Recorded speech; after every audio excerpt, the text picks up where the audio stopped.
And slowly నా మీరు కూడా షిఫ్ట్ ఓవర్ టు ఆంధ్ర. అందరికీ విశాఖపట్నం స్థలాలు ఇస్తా, అందరికీ. Short in Andhra, sir. I don't know if it's coming to your notice. So make it even more a bigger hub. Because Andhra contributes so much also. In fact, the very fact that Telugu is Telangana to compare cheste, Telangana contributes only 35-40% of the revenues to your film industry, whereas Andhra contributes even population wise also we are 60% when compared to 40% of Telangana, and revenues wise also it's much more. థియేటర్లు కూడా money ఎక్కువ. So in fact బాగుంటుంది కూడా. In fact environment కూడా అందరికీ విశాఖపట్నంలో స్థలాలు ఇస్తా, అందరికీ విల్ మేక్ ఇట్ అనదర్ ఒక Jubilee hills kind of an area create చేద్దాం, అందరికీ విల్ గివ్ స్థలాలు ఇస్తాం. స్టూడియోలకు కూడా ఇంట్రెస్ట్ ఉన్న వాళ్ళకు ఎవరైనా ముందుకు వస్తే స్టూడియోలు పెట్టడానికి వాళ్ళకు స్థలాలు ఇస్తా. Will make Visakhapatnam is the biggest city that we have in separate Andhra Pradesh that we have. That is the only place with little bit of push can compete with Chennai or Bangalore or Hyderabad at some stage. That can be done, sir. Provided all of us are together. Provided we own that city. Provided we go there. Provided we own that city. అప్పుడు automatically Visakhapatnam అనేది కూడా ఈ రోజు కాకపోయినా కానీ ఇంకొక 10 ఏళ్ళకో 15 ఏళ్ళకో 20 ఏళ్ళకో on par with Hyderabad or Bengaluru or Chennai somewhere we will get.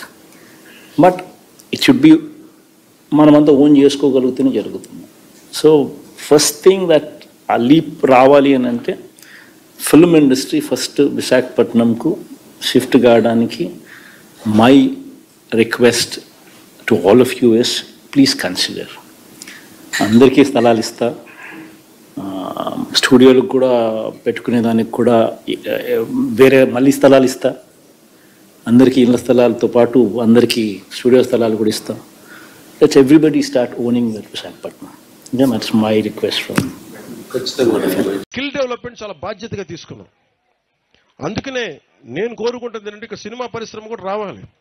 వీళ్ళు ఎవరో బయట దేశాలకు పోతా ఉన్నారు. ఆ డబ్బులు కనుక ఇక్కడికి వస్తే ఇక్కడున్న 50 మంది ఆడపడుచులకు కానీ ఇక్కడున్న 25 మందికి ఒకరోజు షూటింగ్ చేస్తే డబ్బులు వస్తాయి మనకి.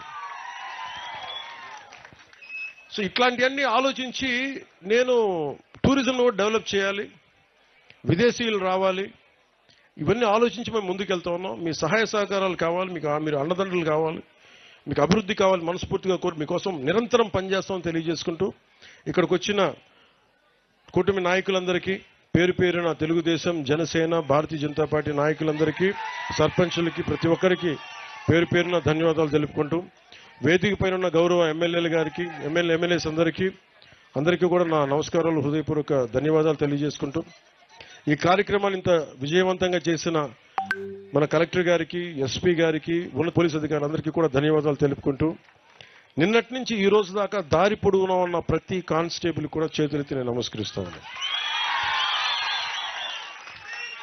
సో మనస్ఫూర్తిగా మీ అందరికీ.